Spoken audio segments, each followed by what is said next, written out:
warahmatullahi wabarakatuh. Perkenalkan, nama saya Yendrawati. Saya dari Prodi Pendidikan Guru Sekolah Dasar dari kelas 2020E dengan nomor NIM 42420004. Nah, di sini saya akan menyajikan video pembelajaran untuk kelas 4 SD mengenai berbagai pekerjaan untuk memenuhi tugas pembelajaran terpadu. Terima kasih. Wassalamualaikum warahmatullahi wabarakatuh. Assalamualaikum warahmatullahi wabarakatuh. Waalaikumsalam warahmatullahi wabarakatuh. Ayo, sebelum memulai pembelajaran, marilah kita berdoa. Menurut keyakinan masing-masing, berdoa mulainya.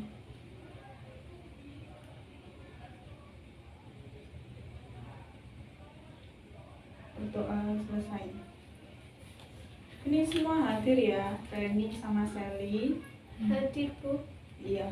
Nah, hari ini materi kita kali ini adalah tentang tema 4, berbagai pekerjaan, subtema 1, jenis-jenis pekerjaan. Nah, kita kali ini ke pembelajaran 2. Nah, di sini Bu Iin punya video tayangan tentang luas persegi. Bisa disimak dulu videonya.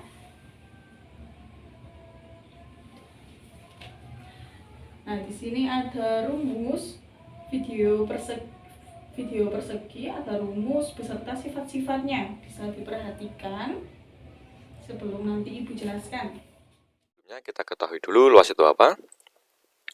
Luas adalah besar area atau wilayah daerah tertentu. Nah, misalkan kita punya persegi ya. Nah, luas itu berarti yang ada di dalam ini ya. Ya, area yang ada di dalam ini adalah luas dari persegi. Nah, misalkan kalau dalam persegi ini ingin kita pasang keramik, kan seperti ini ya. Maka kita hitung ada berapa keramik? 1, 2, 3, 4, 5, 6, 7, 8, 9. Nah, ada 9 keramik. Nah, untuk menghitung 9 keramik ini, kita bisa menghitung yang paling bawah. Ini ya, 1, 2, 3 keramik ya. Dan juga yang paling samping, atau yang samping ya, 1, 2, 3 keramik. Kemudian kita kalikan 3 kali 3 ya, ini kali ini, jadinya 9 keramik. Kemudian yang bawah ini, itu kan misalkan kita ganti sisi ya. Ini juga sisi, ini juga sisi, ini juga sisi. Maka dari sini kita bisa menuliskan untuk rumus luas persegi yaitu sisi kali sisi ya. Nanti akan ketemu luas area yang ada di dalam persegi ini. Nah, untuk penulisan rumus kita juga bisa menuliskan L sama dengan S pangkat 2 ya, atau S kuadrat. Untuk L itu adalah luas dan S itu tadi adalah panjang sisi. Kemudian kita langsung ke contoh ya, agar lebih paham. Tentukan luas bangun di samping jika panjang JK 8 cm. JK itu yang ini ya, panjangnya ini berarti 8 cm. Nah, kita bisa menggunakan rumus yang L sama dengan S pangkat 2 ya, atau S kuadrat. Kita kerjakan urut ya, mulai dari diketahui S atau sisinya ini sama dengan 8 cm. Kemudian ditanya luasnya ya. Kemudian jawab, kita masukkan rumusnya ya, L sama dengan S pangkat 2. Nah, selanjutnya kita tulis S-nya kan 8 ya, berarti 8 pangkat 2. Maka 8 pangkat 2 itu artinya adalah 8 kali 8 sama dengan 64. Jadi luas persegi dengan panjang sisi 8 cm itu adalah 64 cm. Nah, berarti kan misalkan ada tabel ini ya, pangkat 2. 1 pangkat 2 itu artinya 1 kali 1 ya, bukan 1 kali 2.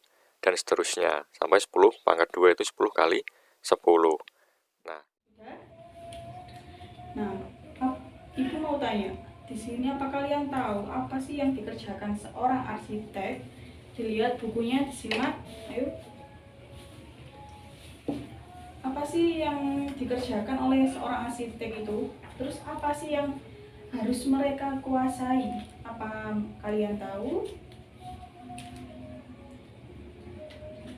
Nah, di sini jadi seorang arsitek itu bekerja untuk membuat desain bangunan. Nah, selain membuat desain bangunan, jadi arsitek itu harus mengetahui, paham tentang perhitungan luas persegi dan keliling. untuk menghitung sebuah luas bangunan. Nah, jadi seorang arsitek gak harus cuma pinter mendesain, tetapi juga harus pintar dalam menghitung luas dan keliling persegi. Nah, di sini kan ada gambarnya tuh. Ada gambar sebuah persegi. Situ bisa kalian amati. Nah, sekarang bisa Ibu punya kertas, di mana kertas ini nanti bisa dipotong dan ditempelkan ke itu gambar tersebut sesuai aturan. Dibaca, Mbak Reni, itu aturannya bagaimana, Mbak?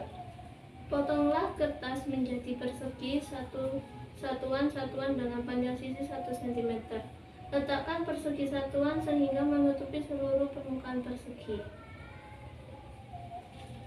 Nah, sekarang ini silakan diukur.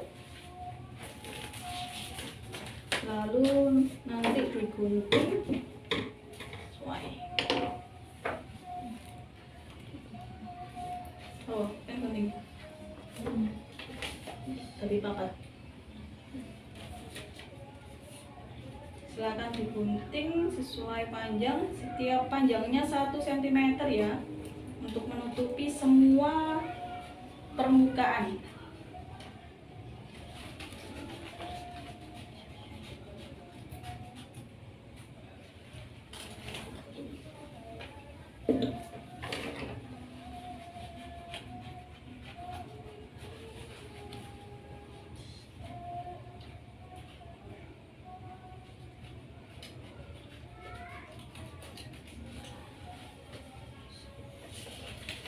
Nah, jadi kertas lipat ini nanti diukur, setiap ukurannya adalah 1 cm. Setiap 1 cm ini semua sisinya sama 1 cm, lalu digunting dan ditempelkan pada kotak tersebut ya. Paham? Ya. Silakan dipotong lagi dan ditempel, langsung tempel aja.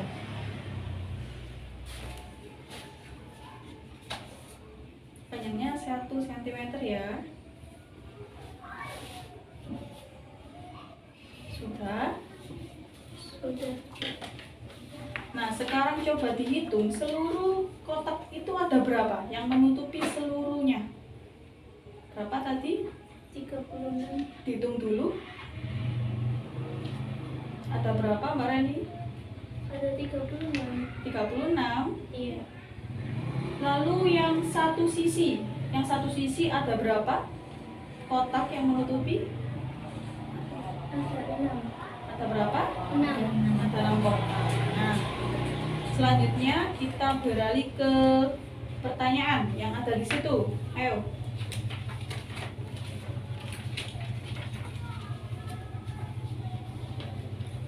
Nah, Ibu mau bertanya di situ. Kira-kira ada berapa banyak persegi satuan yang menutupi salah satu sisi persegi? Ada 6 buah persegi. Berapa? 6. Ada 6 persegi ya. Iya. Silakan ditulis dulu.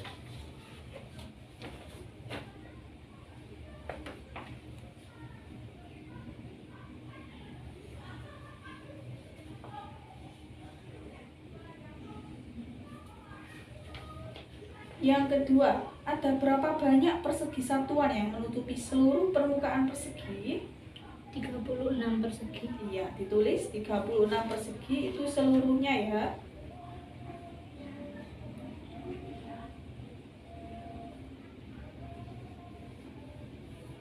Ketiga, bagaimana hubungan antara banyak persegi satuan yang menutupi sisi dengan persegi satuan yang menutupi seluruh permukaan?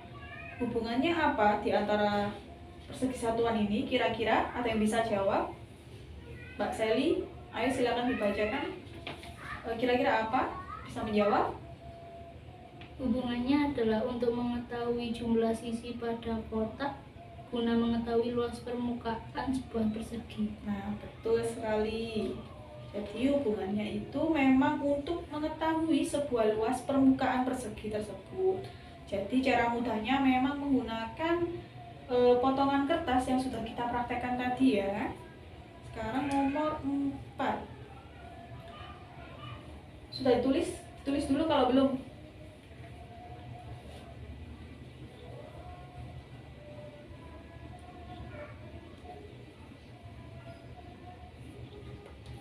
Nah, selanjutnya, jika banyaknya persegi satuan yang menutupi persegi menyatakan luas persegi, apa yang bisa disimpulkan tentang luas persegi? Apa ada yang bisa jawab? Mbak Reni barangkali bisa jawab? Luas permukaan persegi adalah seluruh persegi satuan yang menutupi persegi. Pada umumnya memiliki 4 sisi yang sama panjang. Nah, betul sekali jawabannya Mbak Reni. Nah, kita langsung beralih ke nomor 5. Panjang sisi persegi kita namakan S, luas persegi dinamakan L. Tulislah rumus luas persegi. Bisa ditulis. Apa tadi rumusnya? Sisi kali sisi. Luas persegi sama dengan sisi kali sisi.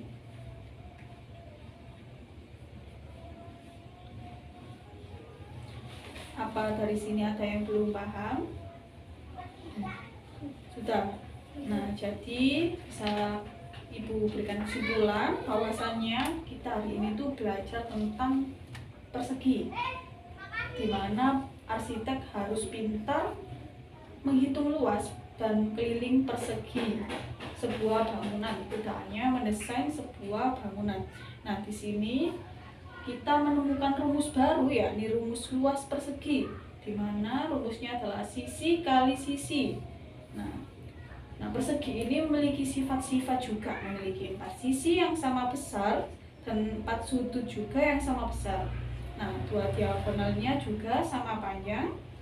Nah, persegi ini juga memiliki 4 sumbu simetris. 4 sumbu simetris dan memiliki 4 sumbu simetri lipat. 1, 2, 3, dan 4 simetri lipat dan juga memiliki 4 simetri putar. Nah, dari sini ada yang ditanyakan? Nah, kita sekarang beralih ke pembelajaran selanjutnya ya. Jadi, tadi setelah kita membahas seorang arsitek yang harus pintar, luas, dan keliling persegi, selanjutnya adalah arsitek harus kreatif. Nah, di sini arsitek juga harus memiliki kreativitas yang tinggi dalam menentukan gambar-gambar. Nah, di sini selanjutnya adalah kita ayo belajar menggambar, mencoba menggambar sesuatu yang menarik. Mumpung ini kan materinya tentang arsitek, jadi kita harus menggambar sebuah bangunan yang dimana itu kreativitas kalian sendiri. Nah, itu kasih kertas, bisa kalian gambar di sini rumah sesuai kreativitas kalian masing-masing. Ayo.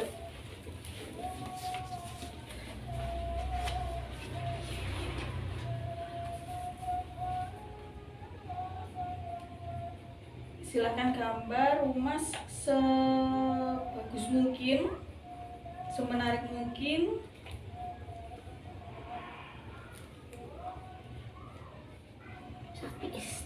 Nah, setelah selesai, selanjutnya bisa kalian warnai pakai warna ini, semenarik mungkin, secantik mungkin. Ayo.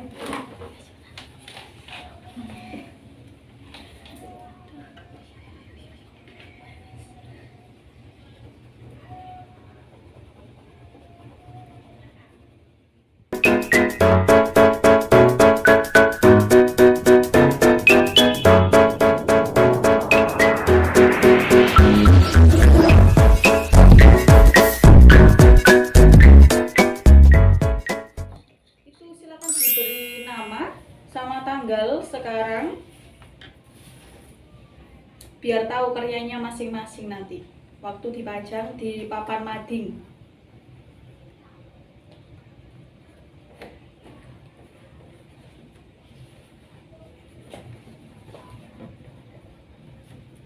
Udah semuanya?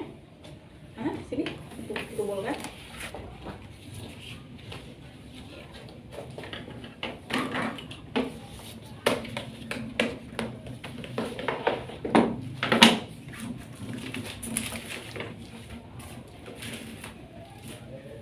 Ayo disimak lagi yuk bukunya yuk.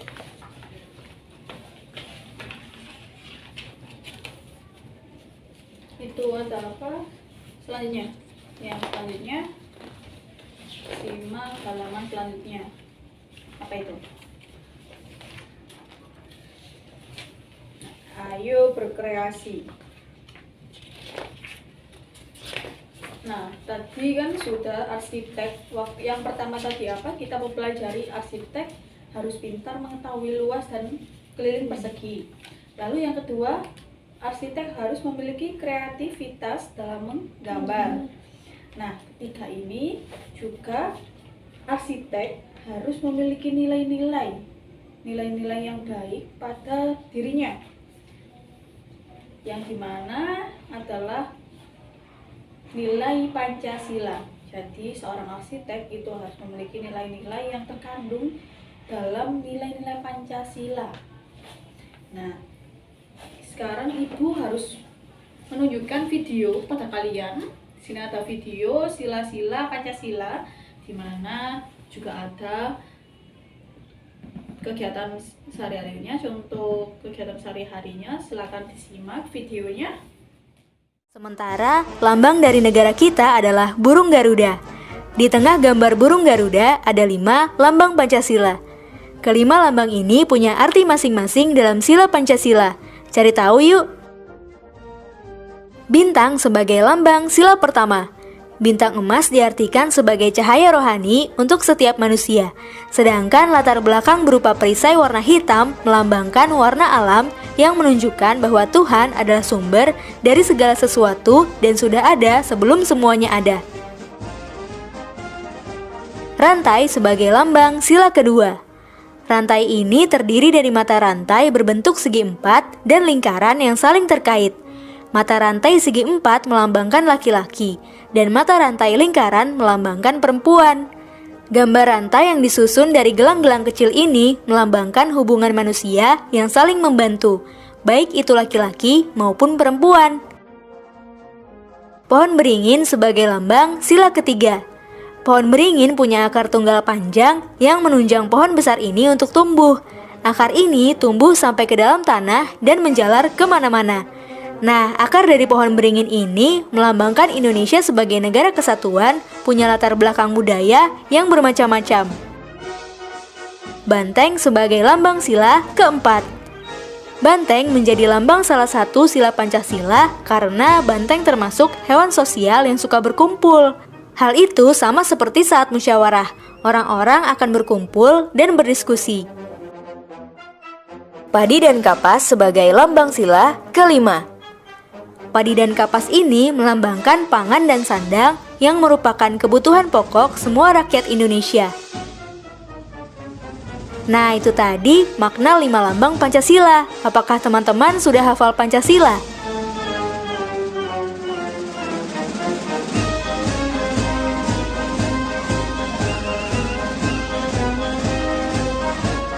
Berikut 5 contoh pengamalan sila pertama Pancasila. Yang pertama adalah selalu berdoa kepada Tuhan.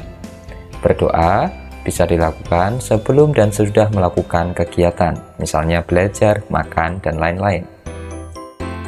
Yang kedua adalah disiplin dalam beribadah. Kita harus disiplin dalam beribadah. Beribadah secara tepat waktu. Selanjutnya adalah menghormati agama orang lain. Ada banyak agama di Indonesia, dan kita harus menghormati agama yang dipeluk oleh orang lain. Selanjutnya adalah menjaga kerukunan antar umat beragama. Dalam bermasyarakat, kita juga harus bergaul dan menghormati umat agama lain. Selanjutnya, tidak memaksakan agama. Kita tidak boleh memaksakan agama kepada orang lain karena beragama itu adalah hak asasi manusia. Itulah 5 contoh pengamalan sila pertama Pancasila. Tetap semangat belajar dan sampai jumpa lagi. Nah, sudah disimak. Nah, jadi di sini seorang arsitek harus memiliki nilai-nilai yang terkandung dalam Pancasila. Contohnya adalah sikap jujur. Jadi, arsitek salah satunya harus memiliki sikap jujur. Kenapa harus jujur? Karena arsitek ketika menyampaikan suatu ukuran, suatu gambar pada seseorang itu harus mengatakan dengan jujur, sehingga pendengar maupun penyimak juga bisa sangat paham ketika dijelaskan arsitek tersebut. Nah, bisa dilihat selanjutnya itu ada gambar-gambar. Di situ ada gambar-gambar yang menunjukkan sila-sila Pancasila. Ini fokus pada Pancasila pertama, ya. Jadi kita fokus dulu pada Pancasila pertama. Di situ ada tugas pembelajaran yang harus dikerjakan. Nah, sekarang Ibu mau mengetes kalian untuk membacakan Pancasila dari 1 sampai 5 secara bersama-sama. Ayo silakan. Pancasila. 1. Ketuhanan yang Maha Esa. 2. Kemanusiaan yang adil dan beradab. 3. Persatuan Indonesia.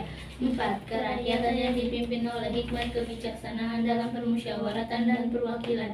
5. Keadilan sosial bagi seluruh rakyat Indonesia. Nah, betul. Tepuk tangan yuk.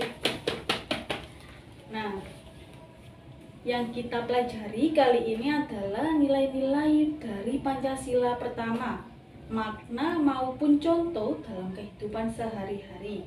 Nah, bisa dijelaskan atau bisa diberi contoh sama Mbak Reni atau Mbak Seli.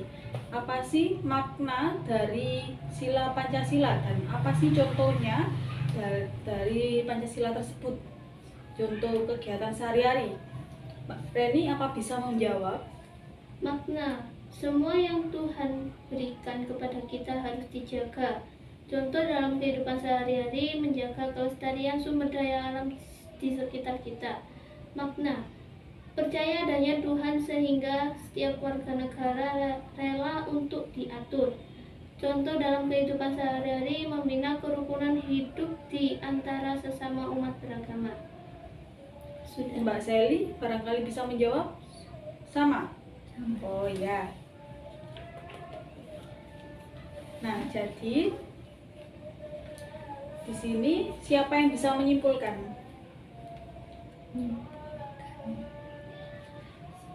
Sila pertama Pancasila adalah ketuhanan bangsa yang bermakna Ya. 1. Pada adanya Tuhan sehingga setiap warga negara rela untuk diatur. 2. Setiap orang dibebaskan memeluk agama masing-masing. 3. Semua yang Tuhan berikan kepada kita harus dijaga. 4. Toleransi antara umat beragama dan sesama umat beragama. Iya, betul. Nanti itu kolomnya kan ada 5. Nanti dilengkapi ya untuk contoh sehari-harinya dalam sila pertama. Nanti dilengkapi dan dikerjakan. Di situ juga ada gambar-gambar yang harus kalian amati. Ada gambar 1, gambar 2, gambar 3, gambar 4, 5, dan 6. Nah, ayo kita analisis yang pertama. Bagaimana itu? Bisa ada yang bisa menjawab? Yang gambar pertama itu mengartikan apa?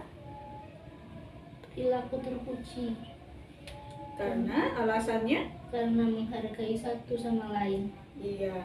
Jadi pada gambar pertama itu adalah sifat terpuji yang dimana termasuk dalam sila Pancasila pertama, yaitu menghargai satu sama lain.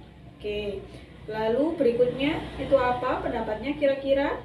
Perilaku terpuji. Lalu alasannya? Karena tindakan tersebut termasuk pada Pancasila kedua. Iya. Jadi itu memang kegiatan yang terpuji, tetapi tidak termasuk pada sila pertama karena ini termasuk kemanusiaan, yaitu tolong menolong yang masuk dalam sila kedua. Nah, yang ketiga, apa itu pendapatnya? Pendapat tercela karena mencuri adalah tindakan yang melanggar sila Pancasila. Iya, itu adalah ketiga adalah gambar perilaku tercela di mana tidak termasuk dalam Pancasila pertama. Nah, alasannya tadi apa? Karena mencuri adalah tindakan yang melanggar sila Pancasila. Iya, betul, karena tindakan yang melanggar hukum juga. Nah, yang keempat itu apa? Terpuji Kenapa terpuji? karena termasuk ke dalam Pancasila pertama, karena jujur. Iya, jadi gambar keempat ini perilaku terpuji yang dimana termasuk dalam Pancasila pertama karena memiliki sikap jujur dalam ujian sekolah. Oke, sekarang nomor 5 itu kira-kira apa? Perilaku terpuji tetapi tidak termasuk Pancasila pertama. Iya, ini adalah seorang yang mencangkul ya. Ini tidak termasuk pada sila pertama karena memang ini adalah kegiatan sehari-hari, kegiatan yang dilakukan oleh individu, tidak termasuk pada sila pertama. Yang keenam, apa itu kira-kira? Perilaku terpuji Ya, lalu alasannya apa? Nah, keenam ini adalah gambar seorang anak yang bermain bola ya. Nah, jadi di sini termasuk perilaku yang terpuji, tetapi tidak masuk dalam sila pertama. Kenapa? Karena ini tidak ada hubungannya dengan Tuhan. Karena ini juga kegiatan individu yang dilakukan oleh masing-masing. Paham sampai di sini? Paham. Nah, jadi di sini saya tekankan, Ibu tekankan sekali lagi bahwa seorang arsitek itu memang pertama harus memiliki kepintaran dalam soal luas dan persegi, keliling persegi. Lalu yang kedua harus memiliki kreativitas yang tinggi seperti bisa menggambar. Lalu yang ketiga ini yang terakhir adalah arsitek harus memiliki nilai-nilai dalam Pancasila. Salah satunya adalah jujur. Oke. Nah, dari sini apa yang sudah dipahami? Tadi apa aja Mbak Reni 3 poinnya tadi yang kita pelajari hari ini? Bisa diulang? Apa aja tadi? Yang pertama, mempelajari luas. Yang kedua, kreativitas menggambar. Ketiga, nilai-nilai Pancasila. Nah, sini yang belum dipahami kira-kira apa? Tidak ada. Lalu yang ingin diketahui oleh kalian ini kira-kira apa selanjutnya untuk dalam pembelajaran ini? Mungkin dalam pertemuan selanjutnya kita akan membahas tentang sila-sila selanjutnya. Ini tadi kan kita sudah mempelajari sila pertama. Nah, selanjutnya kita bisa membahas sila-sila 2 sampai 5. Pasti banyak sekali makna dan juga contoh dalam kehidupan sehari-hari. Nah, sebelum mengakhiri pembelajaran kali ini, mari kita berdoa. Mbak Seli, mohon dipimpin doanya, Mbak. Ayo. Bismillahirrahmanirrahim. Wal asri innal insana lafi khusrin illal ladzina amanu wa amilus solihati wa tawassaw bil haqqi wa tawassaw bis sabr. Shadaqallahul azim. Ucapkan terima kasih. Wassalamualaikum warahmatullahi wabarakatuh. Waalaikumsalam warahmatullahi wabarakatuh.